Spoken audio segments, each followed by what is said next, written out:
আজকে আপনাদের একটা কথা বলি শোনেন।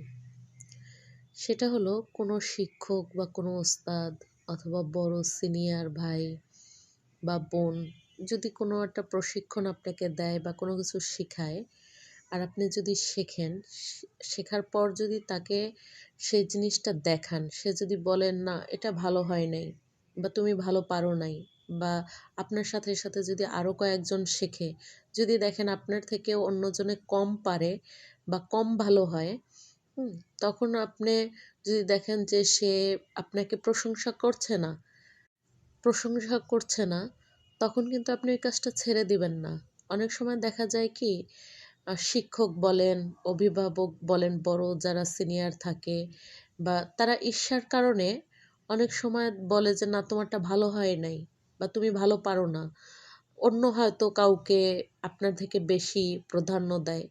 এটাকে নিজের জেদ আরও বাড়াবেন যে আমারটা কেন হয় না।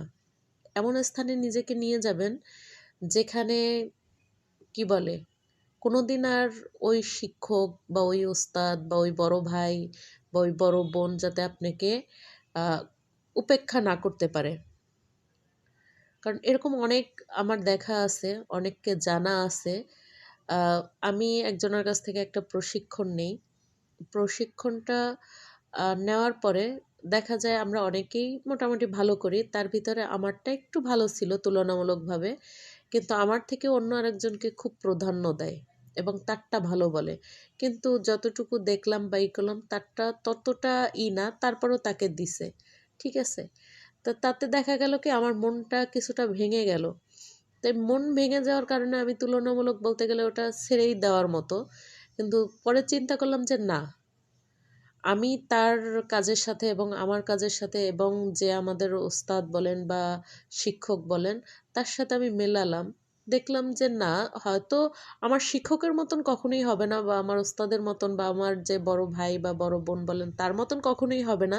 কিন্তু তার কাছাকাছি তো হতেই পারে। তাই এই জিনিসটা হয়তো অনেকে নিতে পারে না যে তার মানে অল্প সময়ের ভিতরে তার কাছাকাছি যদি চলে যাই তাহলে হয়তোবা প্র্যাকটিস করলে তার থেকেও ওভার করতে পারি। তো এই ঈর্ষার কারণে অনেক সময় দেখা যায় যে যদি কারো ভিতরে ভালো কোনো কিছু থাকে তারা বলতে চায় না। তা এজন্য বলবো যে আপনাদের নিজেদের যে কোনো প্রশিক্ষণ বলেন, যে কোনো স্কিল বলেন, কখনো কারো কথায় দমিয়ে ফেলবেন না বা ছেড়ে দিবেন না। সেটা যদি দেখেন যে কেউ বলে যে হ্যাঁ এটা ভালো হচ্ছে না বা এই হচ্ছে না, আরও জেদ বাড়াবেন।